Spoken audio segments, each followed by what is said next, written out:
Ngisacela ukubingelela ngoba ngothobane isangoma esibhula ngonyezi ngesibhula amathambo. Namhlanje kunabantu uthola ukuthi utshontshwe idlozi labo. Kunabantu uthola ukuthi kuhlale kufaka abantu abadala njalo ekhaya. Mase emva kwakhona mesoba khona otshontsha idlozi alisebenzise ngokulithembisa ukuthi uzolenzela yonke into. Nabanye ke ethola ukuthi yena lowo muntu loyo idlozi lakhe noma usebenza abantu noma idlozi lakhe yile lemlekelela kakhulu ngoba umuntu uyazi idlozi limlekelelayo. Ngike ngithi ke ezolivikela mayeza kimi bayazi kabanye ngiphathele indwangu emhlophe angiphathele nani nemantshi.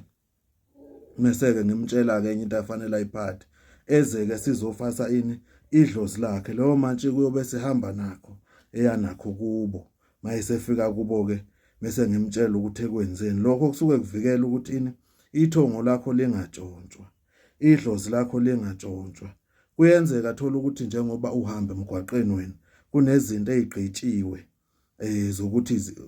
zokuthi zithwebula abantu ezinye angeke ngikwazi ukuzisho ngamagama ngoba khona abazokhuluma ezinye izinyanga. Ngalesikhathi uhamba wona emgwaqweni impambanweni zomgwaqo uhamba kuthwebuleka inhlahla yakho kuthwebuleka idlozi lakho. Manje lokho engikwenzayo ngale ndwangu emhlophe nale manje kuvikela lezo zinto ezikanjalo ukuthi idlozi lakho lihlale livikelekile.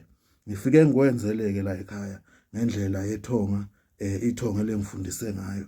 Yilokho ke ngisho nje ukubona wonke umuntu ofisa idlozi lakhe lihlale livikelekile likhiyiwe idlozi lakhe lilalela yena yedwa ngoba wonke umuntu unedlozi lakhe ahamba nalo yena yedwa. Wonke umuntu mayezala uzala ufumbethe inhlahla yakhe nedlozi lakhe yonke into yakhe usuke eyifumbethe. Leyo nto ngiyakwazi ukuyigcina kuwe kube ngeyakho uze uhambe emhlabeni noma ngothobana isangoma esibhula ngonyezi ezinye esibhula ngamathambo.